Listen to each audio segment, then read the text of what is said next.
Hello, my name is Rasmus and Anne is also here, and we're going to show you how you can evaluate your models once you have finished computing all the Parafact 2 models in the different intervals. Once you have computed the intervals, you can open this icon called Evaluate Models. It'll open automatically, but if you do it on another computer, you have to press here. And you will get this window. We can maximize it. And now we have to load the model that we calculated. So you have to remember which folder you put it in. I put mine on the desktop, and we got this file called models.mat. That's the one you need to open.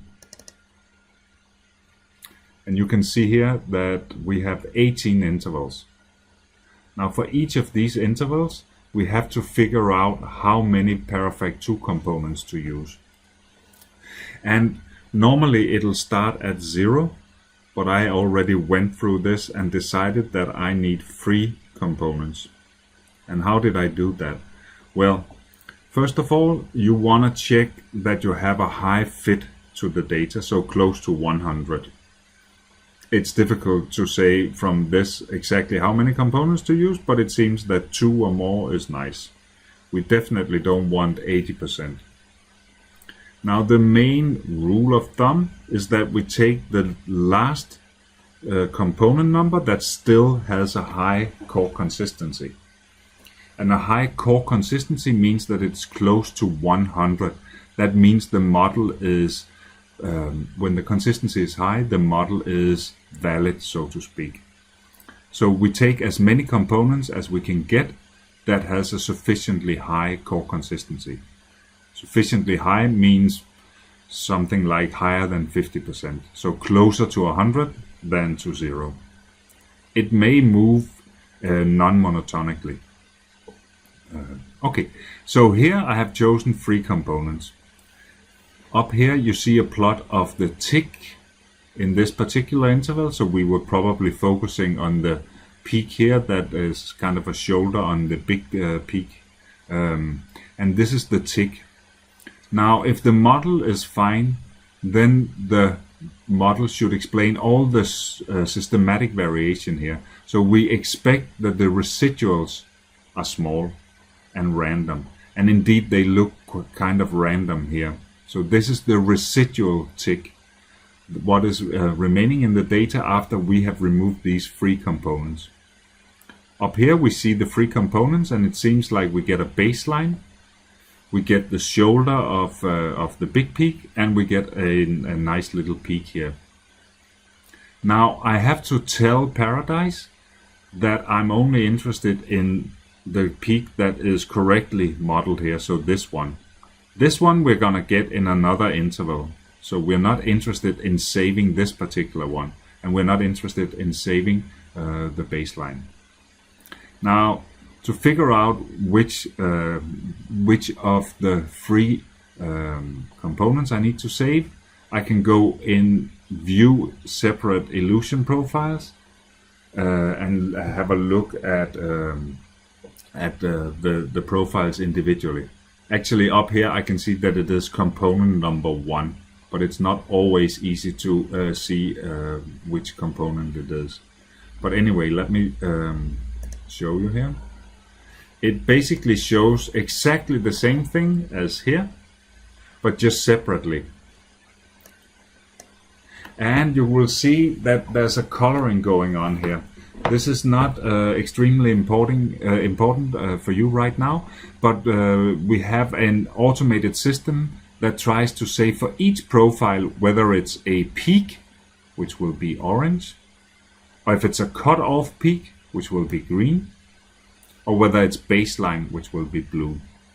And sometimes you get components that don't fit in any of these categories, and they will be color-coded red.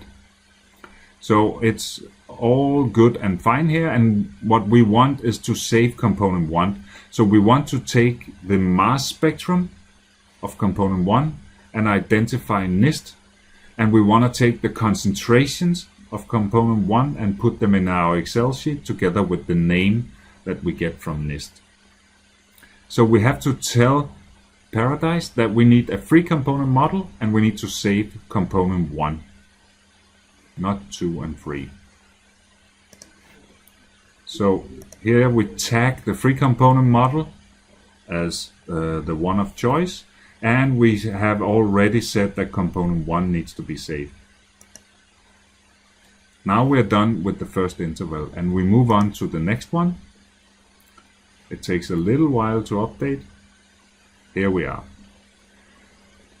Again, this is fairly simple. We have a high fit for everything above 2 components, and it seems like the core consistency is nice for 3 components, maybe also for 4 components, because it's actually pretty high. So I may want to move forward a little bit and check how a 4 component model looks. Sort of per definition, the fit will be better, but it's doing something weird here.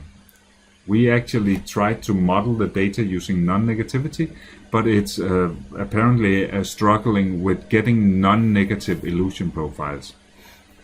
And this is actually something that typically happens when we have overloaded peaks. And it indicates that maybe if the component here with one less looks nice, maybe we should stick with that. We still get nice residuals, and the illusion profiles that we see make perfect sense. And here we would like to take this part, but not the small part. We actually already got that in the other peak, in the other interval. So let's go for a free component model, and it's gonna be component 3 that we're gonna save. And we already did it, so we just say OK. Let's move on to the next component. Now this is a more complicated one. In this component you can see, or in this interval you can see that it seems like we should use 2 components. Now let me go back to 2 components. When we click these back and forward buttons, it's kind of slow. So you have to wait a little bit for everything to update. Now, okay, here we see the 2 component model. This is the last one that has a high core consistency, so supposedly this is what we should use. Now I want you to see that this interval is extremely low signal to noise. There's hardly anything to see here. But it seems like at least there's one sample that had a peak, and that ends up in the residuals. So this 2 component model is not going to be useful at all. And what we did here was that we said, okay, maybe the core consistency is not perfect in this case. Maybe it's not a good diagnostic. You can sort of say that all diagnostics will fail every now and then. And just in order to see if we could find some useful information, we tried to look at models with more components. So let's take a look at the 5 component model. Well, if you look at this is kind of amazing. So with the 5 component model, it seems like we do get a nice profile. Let me show you the individual profiles. So you see, we get 4 components that reflect baseline. And then we get this component, which seems to indicate that there's a few samples that have a certain compound, and we definitely want to save this. So we're going to say a 5 component model is nice, and we need to save component 1. And we already did. Let's take one more. Okay, so this is a nice one. This shows one of the problems, shortcomings with Paradise currently. This is a peak that is overloaded. Now, it seems like when you look at the residual tick that there's a lot of structure left, so we definitely would like to move on.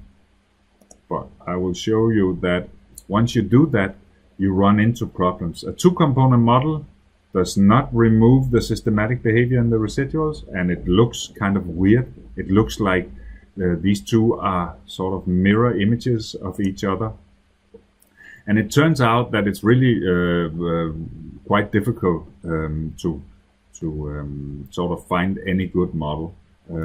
Now the thing is, when you have overloading, the shape and the spectral fingerprint will change a little bit in this from sample to sample and along the profile.